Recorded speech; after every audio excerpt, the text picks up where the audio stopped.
buddies, and welcome to my first instalment of Scotsman Reviews. I will be reviewing classic albums that are selected by you, as voted on a poll on my page, Scotsman Review. I gave you two options, OMD and Joy Division, and the winner is Joy Division's Unknown Pleasures. Joy Division were a four-piece band from Salford, England. They took their name from a literary prostitution wing of a Nazi concentration camp. They took their inspiration from the familiar atmosphere of a rundown post-industrial estates. Joy Division came from post-punk era, but were more than that. They brought a twist of dark and electronica to their sound with dark and sometimes disturbing lyrics.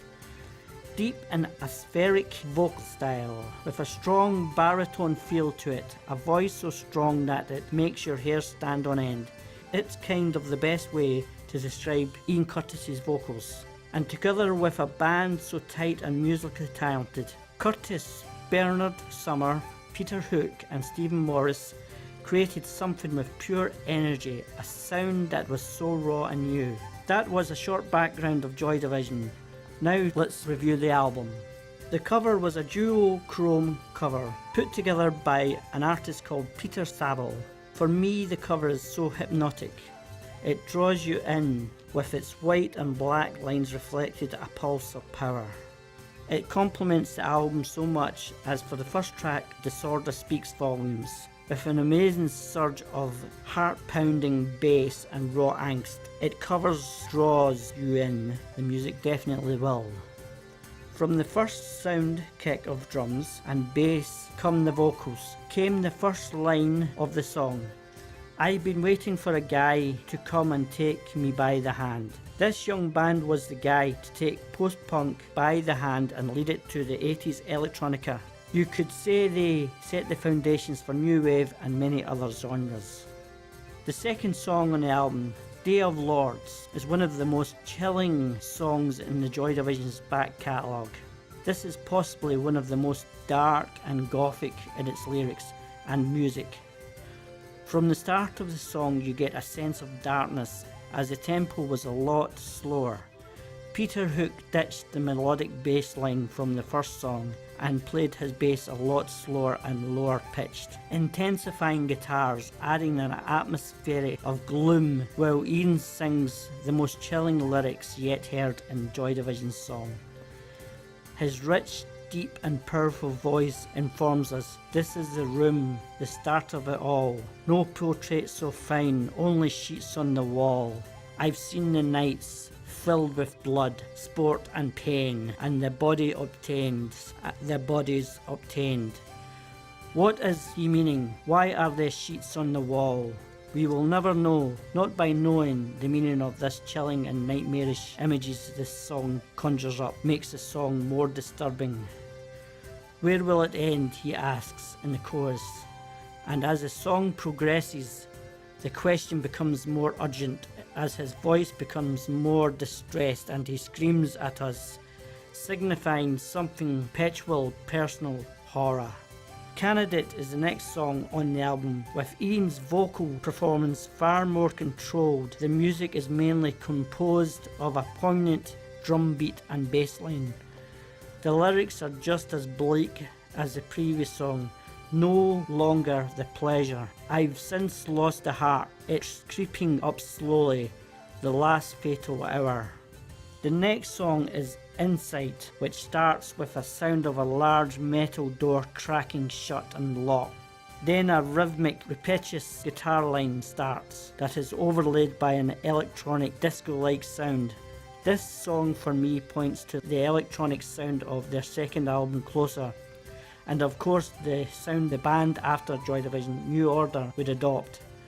The song is once again bleak and deep with opening lines. Guess your dreams always end. They don't rise up, just descend. But I don't care anymore. I've lost the will to want more. It is as if Ian has chosen the fact that life will just offer anger and regret at every point in time. But as he says on numerous occasions throughout the song, I remember when we were young, as if he's reminiscing back to a happier, more naive time when life was full of possibilities and the future was bright. Insight is simply the understanding that life dreams do not indeed always end and don't rise up, just descend. Despite his acceptance, Ian repeatedly informs us, "I'm not afraid anymore."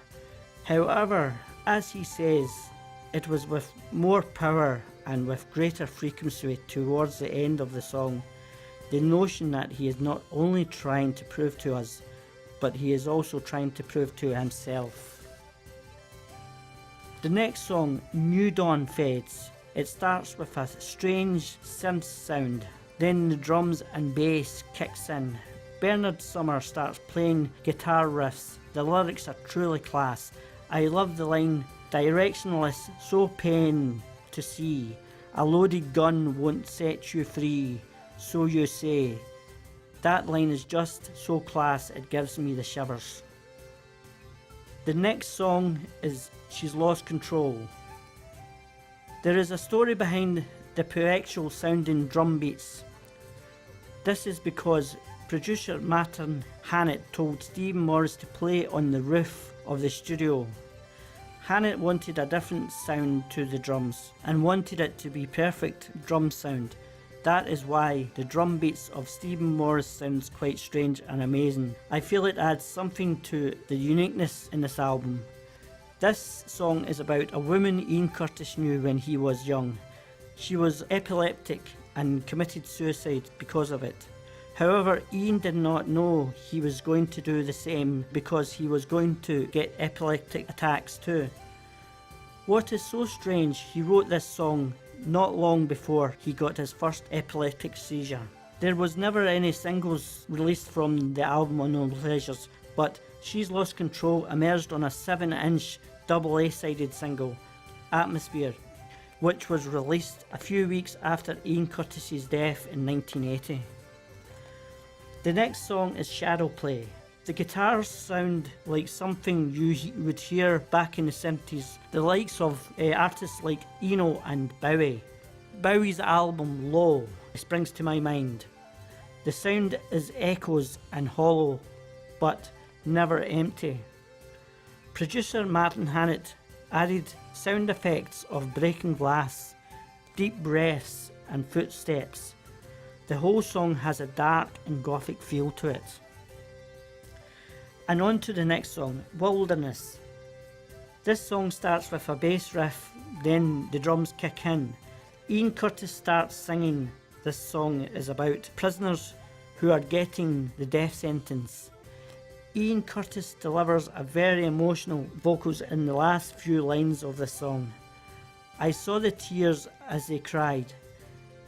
They had tears in their eyes, tears in their eyes, tears in their eyes, tears in their eyes. And on to the next song, Interzone. This is the fastest song on the album, with Peter Cook on the backing vocals. The guitar riffs are very catchy, the drums are not as fast but fit with the song. Steve Morris with his simple, strange sounding drum beats work pretty well. This song is far more punkier than the rest of the songs on this album. And now to the final song on the album Unknown Pleasures. This is called I Remember Nothing and is the most atmospheric and chilling song on Unknown Pleasures. The start of the intro comes in with a haunting and slow drum beats. Then there is a sound of breaking glass and other strange noises. Ian sings, we were strangers for way too long, me in my own world with you there beside. The gaps are enormous, we stare from each side. Could these lyrics be referring to his marriage which was coming to an end? We will never know.